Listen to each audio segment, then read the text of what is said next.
O Senhor esteja convosco. Ele está no meio de nós. Proclamação do Evangelho de Jesus Cristo segundo Lucas. Glória a vós, Senhor.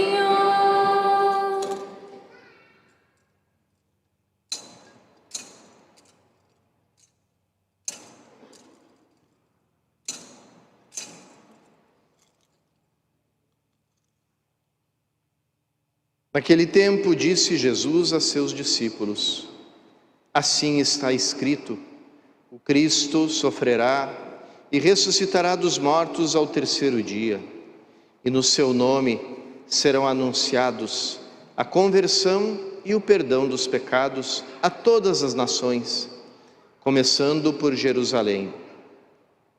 Vós sereis testemunhas de tudo isso.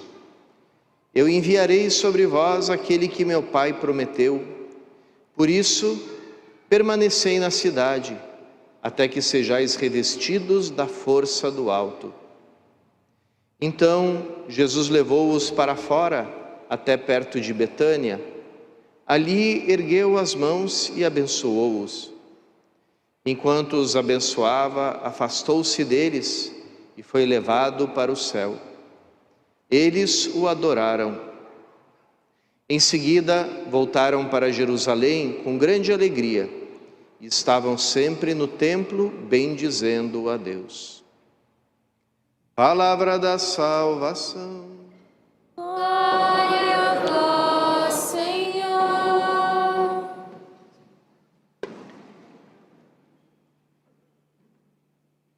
Queridos irmãos e irmãs, essa solenidade da Ascensão, a gente corre o risco de não entender o que ela tem que ver conosco, nós, os cristãos, a nossa vida cotidiana. Como é que esse mistério nos afeta? Pode acontecer o que me aconteceu uma vez com uma colega minha de faculdade. Ela perguntou: o que é o essencial do Evangelho, do cristianismo? E eu disse: o essencial é o anúncio da ressurreição de Cristo. E ela, de uma forma talvez um pouco irreverente, porque era uma pessoa que não acreditava, ela disse: bom, Jesus ressuscitou, que bom para ele, mas o que isso tem a ver comigo? E talvez a gente no coração possa ter o mesmo raciocínio. Sim, Cristo subiu ao céu, sentado à direita do Pai, mas o que isso tem a ver comigo, com a minha vida? E de fato, talvez tenha sido isso o primeiro movimento dos próprios discípulos, que ficaram olhando para Cristo, contemplando Ele, quando entra no santuário do céu, e é encoberto com aquela nuvem misteriosa, que indica a presença do Espírito de Deus, como fazia na tenda onde Moisés entrava para falar com Deus, a tenda da reunião. Então ficam olhando Jesus entrar no verdadeiro santuário, não naquela tenda que era só uma imagem do verdadeiro santuário, ou seja, da presença de Deus, e ficam ali contemplando, olhando para cima. Por isso os anjos perguntam para eles, o que vocês estão olhando aí para cima? Esse talvez seja o nosso risco, irmãos e irmãs, não compreender. Os discípulos compreenderam só quando desceu o Espírito Santo sobre eles no dia de Pentecostes. Nós na liturgia repetimos esse movimento. O domingo de hoje, esse domingo é o domingo da Ascensão, o próximo domingo é o domingo de Pentecostes.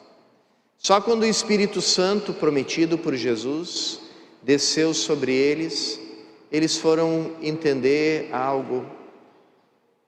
Cristo e nós somos uma só coisa. Nós somos o seu corpo, Ele é a cabeça. Nós formamos com Ele uma só realidade. A partir do momento do nosso batismo, não é mais eu para um lado e Jesus para o outro, mas sou eu vivendo nele e ele vivendo em mim.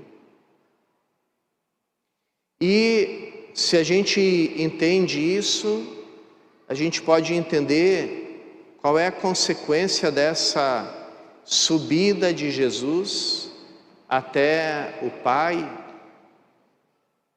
Porque quando Jesus adotou a nossa humanidade, se encarnou, adotou a nossa natureza humana, recebeu a nossa natureza humana, Ele se uniu de certa maneira a todos nós. Então todos nós formamos uma só coisa com Ele. E se isso é assim, então Jesus, ao chegar junto do trono de Deus, pôs a nossa humanidade junto com Ele.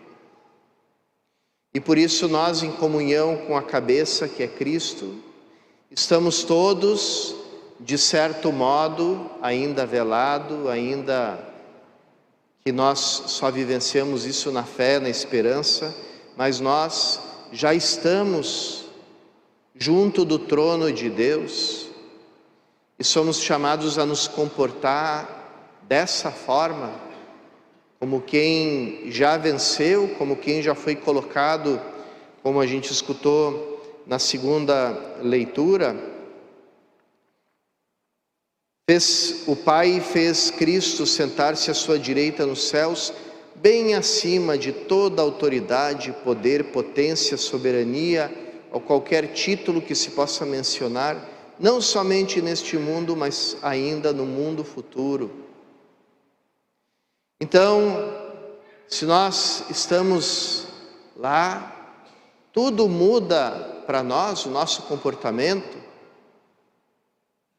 Me vem agora aquelas palavras de São Paulo na primeira carta aos Coríntios, quando ele repreende os coríntios, dizendo: tem alguns aí na comunidade de vocês que estavam com uma desavença, uma diferença que não se acertaram, e aí recorreram a um tribunal, recorreram à justiça dos pagãos para poderem acertar as diferenças entre vocês. E São Paulo fica muito furioso com isso e diz assim para eles: por acaso vocês não sabem que vocês vão julgar os próprios anjos? Então, como é que vocês se submetem a um juiz pagão, vocês que vão julgar um dia os próprios anjos de Deus? Então, a gente gostaria de ser levado a essa vertigem que a fé nos leva a ter, quer dizer, nós como igreja julgando os próprios anjos. E é claro, porque nós estamos junto com Cristo, sentados à direita do Pai. Essa verdade, irmãos e irmãs, já não é mais uma verdade só para a nossa cabeça, que é Cristo, mas já começou a atuar no corpo, porque nós temos Maria glorificada em corpo e alma, ali junto de Jesus. Então tudo isso já está acontecendo e operando entre nós.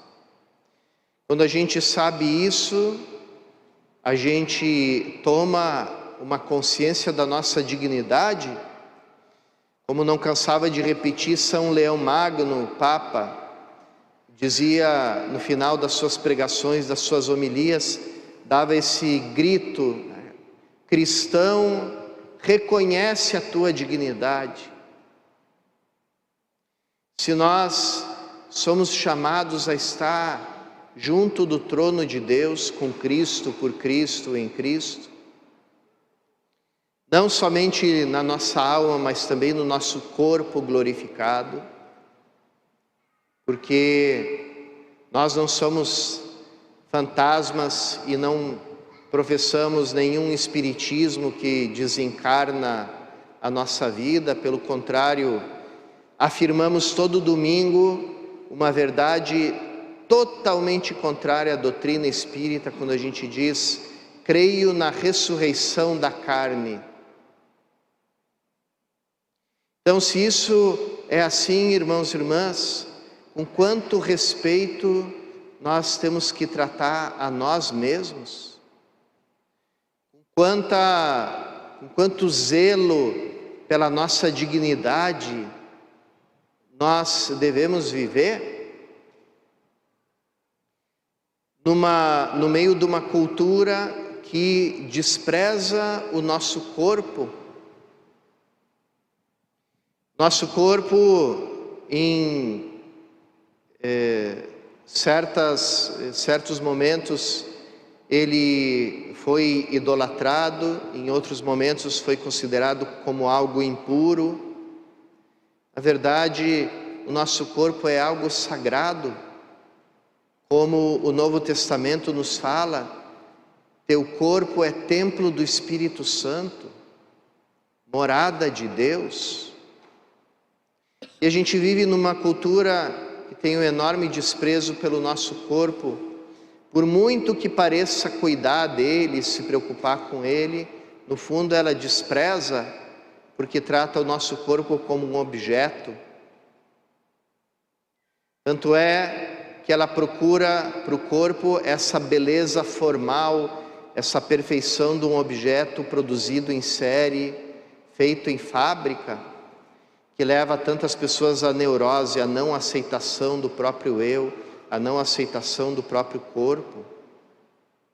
Essa cultura que professa a própria ideologia de gênero, tantas vezes condenada pela Igreja, pelo Papa, porque diz que o nosso corpo, no fundo, é irrelevante. Não importa se você é homem ou mulher, o teu dado objetivo, físico teu, não importa, não tem importância nenhuma, deve ser desprezado. Aqui é claro, irmãos, que a gente não fala das pessoas que vivem esse drama terrível de não se identificarem com o próprio corpo. Essas pessoas merecem todo o nosso carinho, todo o nosso respeito e o nosso amor, mas transformar isso em ideologia é dizer: o corpo não conta, o corpo é desprezível, o corpo só serve para atrapalhar. E na verdade, todo o Novo Testamento nos diz o contrário. Nosso corpo é sagrado, porque é morada de Deus. Como essa consciência da dignidade, irmãos e irmãs, influi na nossa vida, nas coisas que a gente escuta, nas coisas que a gente assiste, nas nossas conversas, na forma de tratar os outros, na nossa forma de vestir, nos nossos hábitos, a maneira como a gente se comporta com a comida, com a bebida. Quantas coisas mudam quando a gente começa a olhar para nós mesmos segundo a nossa dignidade, tomando consciência da nossa dignidade. Como deve surgir em nós, ao contemplar a nossa dignidade, uma verdadeira repulsa por essa lama, esse lamaçal que o mundo quer nos jogar, com uns costumes, uma maneira de falar, uma maneira de nos comportar totalmente incompatível com a nossa dignidade. E aqui a gente poderia dar muitos exemplos disso, mas eu acredito que cada um no seu encontro com o Senhor, na sua oração, pode trabalhar isso, como viver no dia a dia a minha dignidade de alguém que pertence a um corpo que está sentado à direita do Pai. E isso nos transforma numa boa notícia para o mundo, num anúncio de alegria, num anúncio de liberdade, de verdadeira libertação para esse mundo escravizado por tantas coisas que roubam a nossa dignidade.